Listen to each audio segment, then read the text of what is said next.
آپ نے اس پہ تکیہ لگا لیا ہے، آپ آ جائیں خود پڑھیں. 40 سال عمر ہوئی. ایک صاحب مجھے کہنے لگے زبان موٹی ہو گئی ہے، 40-45 سال عمر ہو گئی، اب پڑھنا تلفظ ٹھیک کرنا مشکل ہو گیا ہے. تو میں نے کہا یہ کل موبائل آیا ہے، سب کو واٹس ایپ کرنا آ گیا ہے، سٹیٹس لگانا آ گیا ہے. پہلے ہم دفتروں میں جاتے تھے نا، کبھی پٹواری کے پاس یا کسی دفتر میں، تو اوپر سے بڑے بڑے وہ رجسٹر اتارتے تھے. جب اتارتے تھے تو گرد بھی سروں پہ پڑتی تھی. تو پھر کمپیوٹر آ گیا، تو میرا خیال ہے سارے سرکاری ملازموں نے نوکریاں چھوڑ دی ہوں گی کہ ہم سے نہیں کمپیوٹر سیکھا جاتا. چھوڑ دی؟ کیا کیا ہے؟ اللہ تہاڈا بھلا کرے.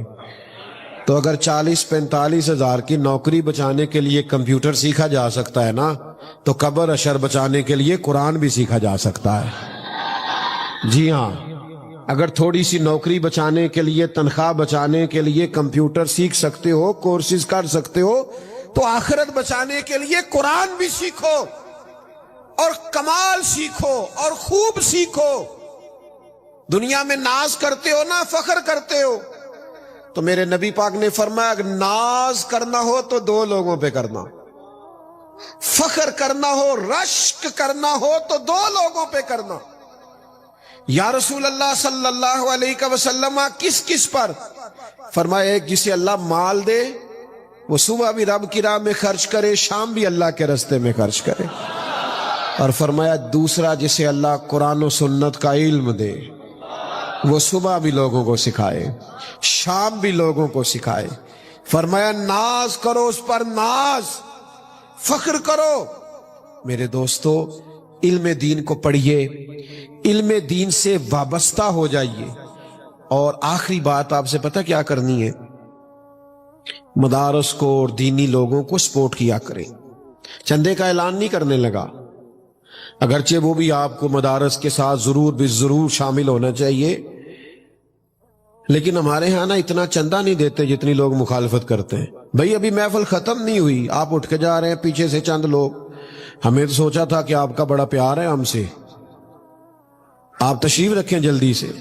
آپ ڈر گئے کہ پتہ نہیں مفتی صاحب مجھے چندے کا کہا ہے تو میں چندے کا اعلان کرنے لگا ہوں. تو اچھی سوچ پاکیزہ، اور پھر اس کے ساتھ گفتگو میں بھی پاکیزگی ہونی چاہیے.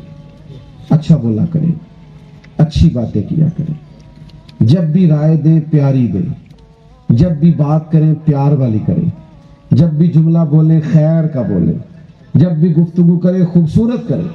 مومن خوبصورت ہوتا ہے تو وہ سونی باتیں کرتا ہے. نبی کریم علیہ السلام جب بھی بات کرتے تھے نا، تو سیدہ عائشہ صدیقہ رضی اللہ تعالیٰ عنہ فرماتی ہیں حضور کی باتیں موتیوں کی طرح ہوتی، ایک بات دوسری بات سے جدا ہوتی، کوئی گننا چاہتا تو گن بھی سکتا تھا. اور کبھی کبھی حضور گفتگو کرتے تو مقدس دانتوں سے نور نکلتا اور مسجد نبوی شریف کی دیواریں بھی روشن ہو جاتی.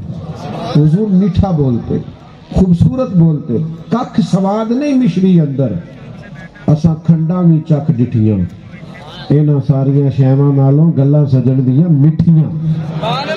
ہم تلک تلک رہتے ہیں، غصے غصے سے بولتے ہیں، ناراض رہتے ہیں، بڑی پریشانی. خواجہ نظام الدین محبوب الہی رحمت اللہ علیہ کے پاس ایک شخص آیا تو اس نے شکوہ کرنا شروع کیا جس طرح ہم سارے کرتے ہیں. یہ رشتہ دار بھی میرے صحیح نہیں، دوست بھی میرے بے وفا ہیں، اور پارٹنر بھی میرا ٹھیک نہیں، فلانا بھی ٹھیک نہیں، اور پڑوسی نے بھی بڑا ستایا ہوا ہے، یعنی ساری پیڑے نے، تو میں ہی ٹھیک ہوں.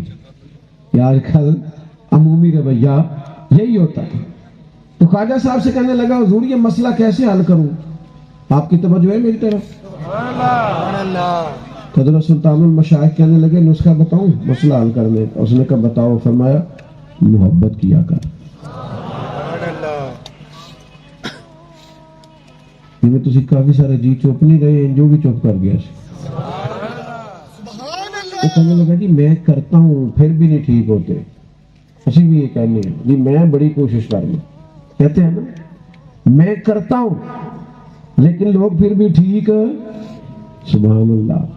حضرت سلطان المشائخ نے مرید کی پیشانی پہ اور سر پہ ہاتھ پھیرا اور اس کی کمر پہ تھپکی دی. فرمانے لگے پتر ان سارے مسئلوں کے لیے نا، ان ساری بیماریوں کے لیے نسخہ ایک ہی ہے کہ محبت کرنی ہے. ایک خوراک سے فرق نہ پڑا تو ذرا خوراکیں بڑھا دینا. پر کرنی محبت ہی ہے, بولنا میٹھا ہی ہے, لب و لہجہ خوبصورت ہی رکھنا ہے, تلک تلک باتیں کرنا. کچھ بندے کہتے ہیں میں گھر جانا تو بچے میرے ڈر جاندے نے. میں کہ کیوں جی آپ اتنے خوفناک کیوں ہیں؟ نبی پاک علیہ الصلوۃ والسلام کی خدمت میں تو بچے, حضور تو نماز پڑھنے آتے تھے تو نمازیاں نماز سے ساتھ آ جاتے. آپ نے سنا ہوا نہیں, پڑھا ہوا نہیں کہ حضور نماز پڑھ رہے ہیں اور سرکار کے شانوں والے نواسے کندھوں پہ آ گئے. تو آپ کو کس نے یہ حق دیا ہے کہ آپ پیار ہی نہ کریں, آپ تلخ باتیں کریں, آپ کے رویے کے اندر مٹھاس ہی نہ ہو, لطف ہی نہ ہو؟ حضور بچوں سے پیار کر رہے تھے. ایک شخص بول کے کہنے لگا آپ بچوں سے بڑی محبت کرتے ہیں, میں تو نہیں کرتا. تو کریم فرمانے لگے اگر تیرے دل سے محبت نکل گئی ہے تو میں کیا کروں, مجھے تو اللہ نے رحمت للعالمین بنایا. تو یار ذرا میٹھی بات کریں, کوئی خیر کا جملہ بولیں. یہ مشکات شریف کی حدیث یاد رکھیے گا. حضور علیہ الصلوۃ والسلام نے ارشاد فرمایا کبھی کبھی تم بات کرتے کرتے ایسی میٹھی بات کرتے ہو, پیاری بات کرتے ہو, رب کو اتنی پسند آتی ہے کہ ایک جملے کی برکت سے اللہ تمہارے لیے جنت کا فیصلہ فرما دیتا ہے. اور فرمایا کبھی کبھی بات کرتے کرتے تم ایسی تلخ بات کرتے ہو یا ایسی غلط بات کرتے ہو جو اللہ کو ناراض کر دیتی. بات ایک ہی ہوتی ہے لیکن اللہ تعالیٰ اس ایک جملے کی وجہ سے تمہارے لیے جہنم کا فیصلہ کر دیتا. تو ذرا میٹھا بولیں, ذرا پیار سے بولیں, ذرا لب و لہجے میں خلوص لائیں, ذرا محبت کا انداز اختیار کریں. ہم نہ پیار نہ کرتے ہیں نہ محبتیں بانٹتے ہیں, اپنی ذات کے لیے ہر وقت غصے میں رہتے ہیں. میرا فلانا کام نہیں ہوا تو میرا فلانا کام نہیں ہوا. اگر کبھی لہجے میں وہ حسن آئے نا جو حضور کا طریقہ ہے, وہ طہارت. ایک دن نا نبی کریم علیہ السلام نے سیدہ عائشہ صدیقہ سے فرمایا, حضور فرمانے لگے عائشہ ایک بات کروں آپ کے ساتھ؟ یا رسول اللہ کیجیے. فرمایا جب آپ مجھ سے خوش ہوتی ہیں پھر بھی مجھے پتہ چل جاتا ہے, اور جب ناراض ہوتی ہے تو پھر بھی پتہ چل جاتا ہے. تو حضرت عائشہ صدیقہ کہیں گے یا رسول اللہ وہ کیسے؟ فرمایا آپ اکثر قسم اٹھاتی ہیں؟ حضور اٹھاتی ہوں. فرمایا جب خوش ہوتی ہو تو کہتی ہو مجھے محمد عربی کے رب کی قسم. اور جب تمہیں محسوس ہوتا ہے نا کہ مجھے محسوس ہوتا ہے نا تمہارے دل میں کوئی بات ہے, کسی اور زوجہ محترمہ کے پاس وقت گزر گیا ہے یا کسی بات پہ تمہارے دل میں کوئی بات ہے تو قسم اٹھاتی ہو تو کہتی ہو مجھے حضرت ابراہیم کے رب کی قسم. تو سیدہ عائشہ صدیقہ فرماتی ہیں میں تمہیں بتا نہیں سکتی میری روح کتنا پرواز کر رہی. گویا زبان حال سے میں تڑپ رہی تھی کہ یا رسول اللہ آپ اتنا خیال کرتے, یہاں تک احساس فرماتے, جملوں تک کا تصور آپ اس سے بناتے ہیں کہ یار کوئی کیا سوچ رہا ہے, اتنا میٹھا لہجہ. سیدہ فوراً بولی, عرض کرنے لگی یا رسول اللہ میرے لبوں سے نام ہی جاتا ہے, میرے دل میں آپ ہر وقت موجود رہتے ہیں. تو میرے بھائی تھوڑا سا میٹھا, تھوڑا سا پیار, تھوڑا زبان کی طہارت, تھوڑا سوچ سمجھ کے جملے. کچھ لوگ نا ایسی بات کرتے ہیں جو ان کی شخصیت سے میچ نہیں کرتی. ان کا قد بہت ہوتا ہے, منصب بڑا ہوتا ہے, عمر بڑی ہوتی ہے, عہدہ بڑا ہوتا ہے, لیکن کسی وقت ایسی کمزور بات کرتے کہ محسوس ہوتا ہے کہ یار تمہیں یہ بات کرنی نہیں چاہیے. تو بڑا میٹھا بولیں, پیارا بولیں, وزادار بولیں. وقت اتنا نہیں ہے, میں تو کچھ اور مضمون بیان کرنا چاہ رہا تھا, پھر مجھے وقت کے بارے میں بتایا گیا کہ اس وقت تک ہمیں دعا کی طرف بڑھنا ہے, تو میں اپنے مضمون کو کسی اور سمت لے گیا اور ایک اور مضمون میں نے چھیڑ دیا. اس طرح سوچے پاک رکھنی ہے نا, اور زبان پاک رکھنی ہے, اسی طرح دل بھی پاک رکھنا ہے. دل پہ بوجھ نہیں کوئی ہونا چاہیے. پاک ہوئے تو پاک ہی ملتا ہی, بنا پاکوں پاک نہیں ملتا. پاک ہوئے تے پاک ہی ملتا ہی, بنا پاکوں پاک نہیں ملتا. سارے جسم دے دھون دے نالوں ایک کو تولا ٹکڑا دل دا. دل کو صاف رکھے, اس پر کوئی بوجھ نہ رکھے, عداوت نہ رکھے, کسی کے لیے حسد نہ رکھے, تکبر نہ رکھے. دل کھلا, گنجائش والا, وسیع. کیا کہا تھا حضرت سلطان صاحب نے, دل دریا سمندروں ڈونگے, کون دلاں دیاں جانے.